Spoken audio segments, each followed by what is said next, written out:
భద్రాద్రి కొత్తగూడెం జిల్లా భద్రాచలం వద్ద గోదావరి మాగురు రూపం దాల్చింది. నిన్న ఒక్కరోజు 56.10 అడుగుల వద్ద కొనసాగిన గోదావరి 45 అడుగుల మేర పెరిగింది. గత 3 రోజుల క్రితం 11 అడుగులుగా ఉన్న గోదావరి 45 అడుగుల మేర పెరిగి సుమారు. బోనాల పండుగ జోర్దార్గా చేయాలని ఆలోచన చేస్తున్నారా? అయితే కిసాన్ ఫ్యాషన్ మాల్ లా అద్రిపోయే ఆఫర్లున్నాయి. జోర్దార్గా షాపింగ్ చేయండి.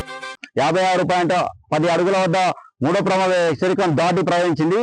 ఇప్పుడు మనం విదేశంలో చూసుకోవచ్చు. ఇప్పుడు నిన్నటి నుంచి క్రమక్రమంగా తగ్గుతూ వస్తున్న గోదావరి మనం 44 అడుగుల వద్ద ఇప్పుడు స్థిరంగా కొనసాగుతుంది. మార్నింగ్ నుంచి నిన్న సాయంత్రం నుంచి క్రమక్రమంగా 52, 51 అట్లా తగ్గుకుంటూ వచ్చిన గోదావరి ఇలా మార్నింగ్ ఆదివారం మార్నింగ్ వచ్చరికి తెల్లవారుజామున 48.7 అట్లా తగ్గుతూ క్రమక్రమంగా ఇప్పుడు 44 అడుగుల వద్ద స్థిరంగా కొనసాగుతుంది.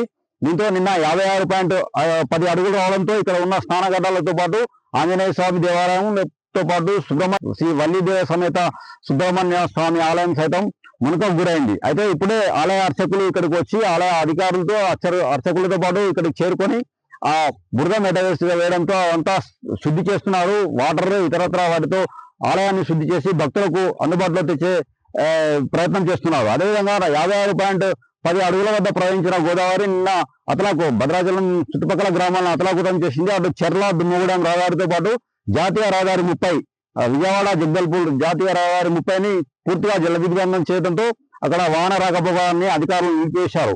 అయితే ఈ నిన్న ఈవినింగ్ నుంచి క్రమక్రమంగా తగ్గుతూ వస్తున్న గోదావరి ఇవాళ 44 అడుగుల చేరడం, ఇవాళ మార్నింగ్ 48 అడుగుల చేరడంతో వాహనాల రాకపోకలను జాతీయ రహదారితో పాటు ఇటు చెర్ల దుమ్మగూడెం వైపు కూడా అధికారులు వాహనాల రాకపోకలను పునరుద్ధరించారు. అదేవిధంగా ఈ చెర్ల దుమ్మగూడెం మండలాల్లో గోదావరి పరివాహక ప్రాంతాల్లో ఉన్న పంటలను మొత్తం ముంచెత్తడంతో వందలాది ఎకరాల్లో పంట నష్టం జరిగింది. అటు పత్తి, మిరప, మొక్కజొన్న సాగు, పామాయిల్, జామాయిల్ సాగు చేస్తున్న రైతులు దీంతో తీవ్ర ఆందోళనకు గురయ్యారు. అయితే రైతులు ఎవరో ఆందోళనకు గురి కావద్దని రాష్ట్ర ఉప ముఖ్యమంత్రి బట్టి విక్రమార్కతో పాటు రాష్ట్ర వ్యవసాయ శాఖ మంత్రి తుమ్మల నాగేశ్వరరావు, రాష్ట్ర రెవెన్యూ శాఖ మంత్రి పొంగులేటి శ్రీనివాసరెడ్డిలు రైతులు ఎటువంటి అధైర్యపడొద్దని చెప్తూ వచ్చారు. అయితే గత 3 రోజుల క్రితం గోదావరి పెరుగుతుందని సిడబ్ల్యూసీ అధికారులు చెప్తున్న క్రమంలో రాష్ట్ర డీజీపీ, రాష్ట్ర ప్రభుత్వ ప్రధాన కార్యదర్శి సంజయ్ జాగులు మనకు వీడియో కాన్ఫరెన్స్ నిర్వహించి ఇక్కడ ఉన్న కలెక్టర్ అంకిత్తో పాటు ఎస్పీ రోహితరాజులను అప్రమత్తం చేశారు. దీంతో అధికారులు లోతట్టు ప్రాంతాల ప్రజలను, అంటే నదీ పరివాహక ప్రాంతంలో ఉన్న ప్రజలను సురక్షిత పునరావాస కేంద్రాలకు తరలించి వారికి సహాయక చర్యలు చేపట్టారు. అదేవిధంగా అందరూ అప్రమత్తంగా ఉండాలి, గోదావరి చుట్టుపక్కల ఎవరు రావద్దని బారికేడ్లను ఏర్పాటు చేసి సెల్ఫీలు ఇతర ఫోటోలు దిగేందుకు కూడా ఎవరిని అనుమతించలేదు. ఇప్పుడు కూడా చూస్తున్నాము 44 అడుగుల వద్ద స్థిరంగా కొనసాగుతున్న గోదావరి చుట్టుపక్కల ఎవరు రావద్దని అధికారులు ఖండితమైన ఏర్పాట్లు చేశారు. పోలీసులు కరకట్ట మీద రాకుండా ప్రజలను ఎవరు రాకుండా చూస్తున్నారు.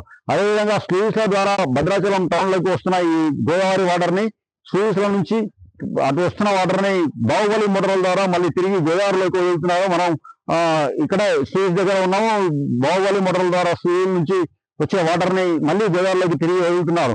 అయితే క్రమక్రమంగా 44కు వచ్చిన గోదావరి ఇది మరింత తగ్గే అవకాశం ఉందని అటు పైన ఉన్న ఇంద్రావతి, ప్రాణహిత నదులు సైతం వరద ప్రవాహం తగ్గడంతో ఇక్కడ గోదావరి సైతం తిరిగి తగ్గే అవకాశం ఉందని, మళ్ళీ పెరిగే అవకాశం లేదని సిడబ్ల్యూసీ అధికారులు చెప్తున్నారు. ఈ రోజు సాయంత్రానికి 43 అడుగుల కంటే దిగువకు వచ్చి మొదటి ప్రమాద హెచ్చరికను సైతం ఉపసంహరించే అవకాశం ఉంది. వీడియో జర్నలిస్ట్ నాగేందర్తో హరీష్, RTV, భద్రాచలం నుండి.